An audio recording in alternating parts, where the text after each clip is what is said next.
Today, I want to talk about the biggest misconception that I see regarding Social Security election. And that's that most people think that by electing Social Security sooner, they'll have more income to enjoy in the early years of retirement. But in practice, for most people, the opposite is true. By electing Social Security sooner, you're going to have less total income, not just in the later years of retirement, but in the early years when you want to enjoy it the most. And yes, this is a very counterintuitive topic, but it's one of the most important concepts for you to understand if you want to maximize your income in retirement. So that's what we're going to talk about today.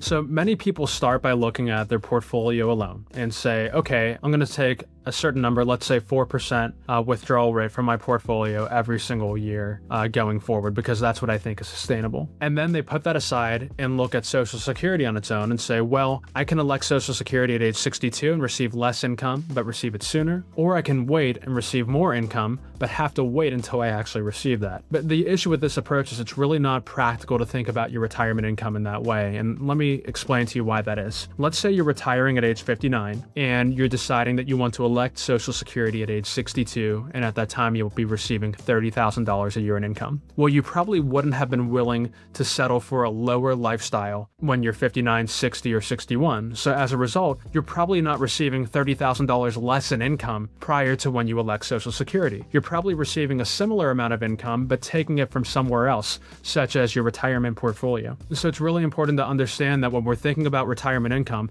we're not just looking at how much income is possible and then saying, okay, this is how much you can afford to spend. We're actually looking at your planning in the opposite way. We're starting with, okay, how much do you need to live the lifestyle that you envision every single year in retirement? And we're working backwards from there, and we're looking at Social Security and other income sources as tools to help you get there. And that's where Social Security election becomes really important, because the timing of when you elect your benefit can impact how heavily you're going to have to rely on your other income sources in retirement. So let me walk you through a really simple example to show you how that works. Let's say your full retirement age is age 67 and your benefit is $3,000 a month at that time. Every month that you elect Social Security prior to your age 67, your benefit will be reduced until at age 62, it will be about 70% of your full retirement age benefit. So in this case, your age 62 benefit would be $2,100 a month. On the flip side, every month that you wait to elect Social Security after your full retirement age benefit, will cause your benefit to go up. Until at age 70, your benefit will be 24% higher than it would have been at your full retirement age. So in this example, your age 70 benefit would be about $3,720 a month. And so when you compare age 62 to age 70, your age 70 benefit is 77% higher than your age 62 benefit. Now, let's say, for example, you want about $7,000 a month in income in retirement. If you elect Social Security at age 62, you're receiving $2,100 a month. That means you need to take almost $5,000 a month from your portfolio. On the flip side, if you elect at age 70, your Social Security benefit would be $3,700 a month. So what that means is the longer you wait to elect Social Security, the less heavily you're going to have to rely on your investment portfolio from the point that you elected Social Security through the rest of your life. And the studies tell us this as well. For example, a 2019 study done by United Income tells us that 92% of people would benefit from waiting to elect Social Security until age 65, and 71% of people would benefit from electing Social Security until age 70 or later. And many people understand that part intuitively,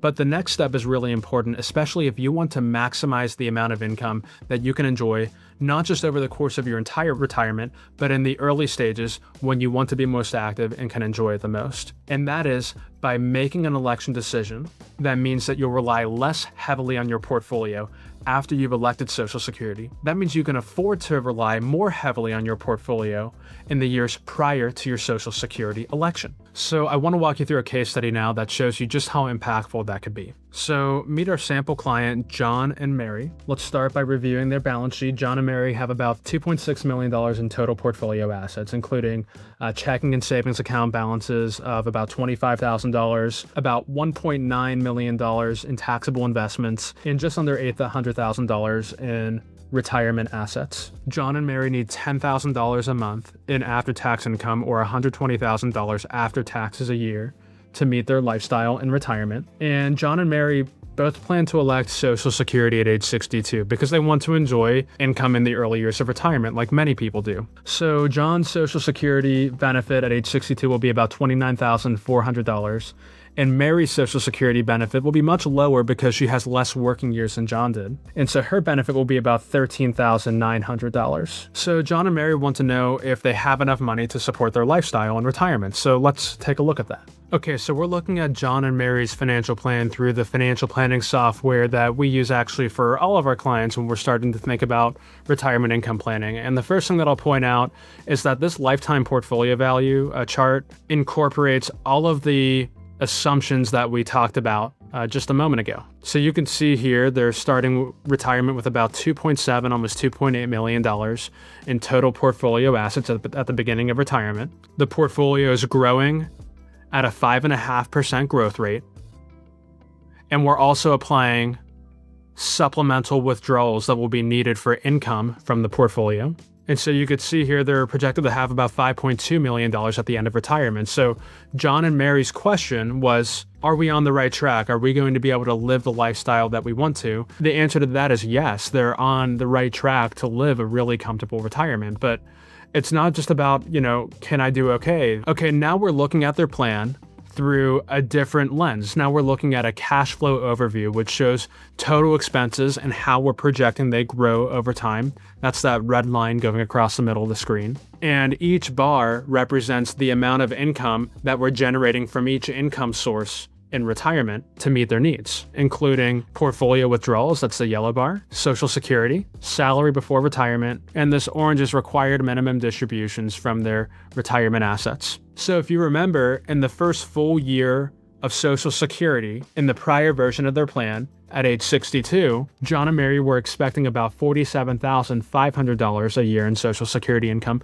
Now they're expecting closer to $70,000 a year. And that means at that time, they'll simply need less from their portfolio to maintain the same lifestyle. As a result, their total portfolio assets are projected to be about $200,000 higher, and their probability of success is 3% higher. Again, without making any changes to their lifestyle, without making any sacrifices, just changing how they use their benefits. So John and Mary are able to live the same lifestyle, which costs them about $120,000 a year after taxes in today's dollars, with a higher probability of success. Now let's ask the question, well, how much additional income can they generate at the same probability of success? So let's take a look at that now. You can see that John and Mary's income from Social Security is substantially higher, $88,000 a year, than when we compare it to age 67 or 72. Their probability of success is even higher now, and that means they can afford to spend even more and target a very similar probability of success. And how does that translate to the retirement? Again, I just want to emphasize that John and Mary aren't sacrificing anything. They're not making any changes to their lifestyle. Actually, by optimizing their Social Security election, they're able to increase their lifestyle to the tune of $9,000 a year after taxes. And that could mean more travel. That could mean deciding to bring children or grandchildren with them on vacations. That could mean benefiting charities or causes that are important to them.